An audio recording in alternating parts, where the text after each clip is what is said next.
YTN 뉴스라이더와 함께하고 계십니다. 대전의 한 다세대 주택에서 영화의 시신이 발견됐습니다. 태어난 지 며칠 안 된 아기가 백골이 된 채로 가방 안에서 발견이 된 겁니다. 4년 전쯤 혼자 낳은 아기가 숨졌다고 친모는 밝혔습니다. 친모가 혼자 낳았기 때문에 그 어떤 출산 기록도 없었습니다. 최근에 있었던 대대적인 출생아 전수조사에서도 드러나지 않은 이유입니다. 이렇게 임시 번호조차 부여받지 못했던 채 짧은 생을 마감한 아기는 실제로 몇이나 될지 아무도 모릅니다. 이 아이가 발견된 과정을 양동훈 기자가 보도합니다. 경찰차 2대가 골목으로 연달아 들어옵니다. 경찰 승합차도 뒤따라 들어와 섰고 차에서 경찰이 내려 짐칸에서 무언가 챙겨 건물로 들어갑니다. 과학 수사대 차가 한 바퀴를 돌걸래 이상하다 생각하고 다시 봤더니 3바퀴를 돌고 가더라고요. 그래서 무슨 일이 났네. 세입자가 월세를 내지 않고 잠적했는데 집주인이 짐을 정리하다 여행 가방에서 시신을 발견한 거로 전해졌습니다. 경찰은 다른 곳에서 살고 있던 아기 엄마를 긴급 체포했습니다. 친모는 4년 전쯤 집에서 혼자 낳은 아기가 4에서 5일 만에 숨지자 무서워 가방에 넣어 내버려뒀다고 경찰에 진술한 거로 전해졌습니다. 경찰은 친모에 대해 아동학대 치사와 시체 유기 혐의로 구속영장을 신청했습니다. 경찰은 정확한 사망 원인을 확인하기 위해 국립과학수사연구원에 시신 부검도 의뢰했습니다. 주거 안정은 인간다운 삶을 영위하기 위한 필수 조건 중에 하나입니다. 필수제라서 너무 달아올라도 문제지만 반대로 급격히 얼어붙어도 문제가 되잖아요. 그래서 부동산 시장 연착륙만큼은 막겠다며 정부가 다주택자들에 대한 규제를 완화했습니다. 그래도 투기성 구매에 대한 점검은 꼭 해야 한다는 지적이 나오고 있습니다. 2020년부터 올해 8월까지 집을 2채 이상 산 사람들을 쭉 나열해봤더니 1등은 바로 이분이었어요. 혼자서 793채를 쓸어 담았습니다. 대다수는 빌라였습니다. 미성년자 큰손도 있었습니다. 특히 10살도 안 되는 3명은 20채 이상씩 사들였습니다. 무슨 돈으로 어떻게 알아보고 집을 20채 넘게 턱턱 샀나. 혹시 편법 증여는 아닌지 들여다봐야 한다는 지적도 나옵니다. 윤혜리 기자입니다.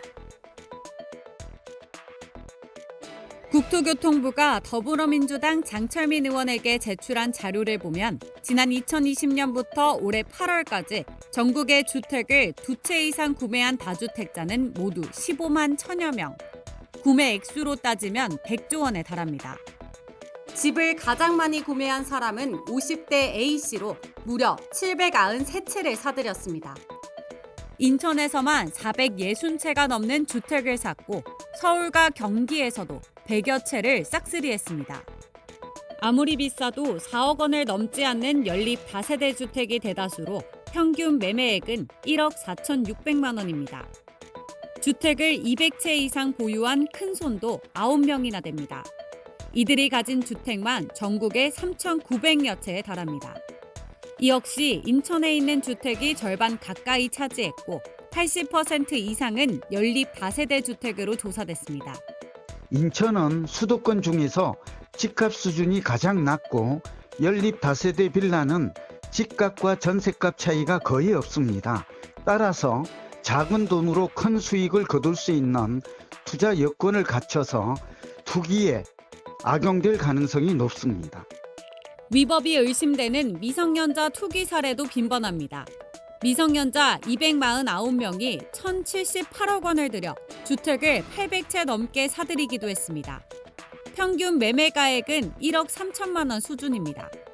주택을 20채 이상 구입한 미성년자가 4명으로 이 가운데 3명은 10살 미만인 것으로 나타났습니다. 이 미성년 거래에 대해서는 어떻게 보면 모든 거래에 대한 이 자금 조달 계획을 좀 제출하게 한다든지 이런 시스템과 제도 개선을 통해서 이 완전하게 확실한 정상적인 거래가 아닌 거래는 모두 다 걸러낼 수 있는 시스템 마련이 필요합니다. 버스 옆으로 붉은색 승용차 한 대가 찌그러진 채 박혀 있습니다. 역주행 차량이 신호 대기 중이던 차들을 들이받은 겁니다. 산산조각이 난 걸 보면 당시의 충격이 얼마나 강했는지 가늠이 됩니다. 사고가 난 이곳은 위험하기로 악명 높은 부산 미포 교차로입니다. 5개 도로가 만나면서 신호가 복잡하다고 해요. 일방 통행로까지 있어서 운전자들이 차로를 혼동하는 경우도 허다하다고 합니다. 여러 번 개선을 했는데도 이렇게 사고가 빈번하다면 지금까지 해왔던 방식과는 다른 형태의 변화가 필요하지 않겠습니까? 김종호 기자의 보도입니다. 4차선 일방 통행로에서 교차로로 진입하려는 차량이 신호를 기다리고 있습니다. 맞은편에서 빨간색 승용차가 쏜살같이 달려옵니다. 일방 통행로를 역주행으로 진입한 승용차는 화물차와 시내버스를 들이받고는 멈춥니다. 충격으로 승용차는 산산조각이 났고 시내버스는 안전펜스를 넘어 인도까지 밀렸습니다. 승용차를 포함해 차량 6대가 부서지면서 모두 8명이 다쳤는데 다행히 모두 경상으로 알려졌습니다. 사고가 난 부산 미포 교차로는 5개 도로가 만나면서 신호가 복잡하고 일방 통행로가 있어서 운전자들이 차선을 혼동하는 경우가 많은 곳입니다. 일반 통행길이고 야간에 자전거 틀고 막 돈만 내가 사고 많아요. 내리막길이 돼가지고 많아요. 중간중간에 뭐 90 해놓는데도 그래요.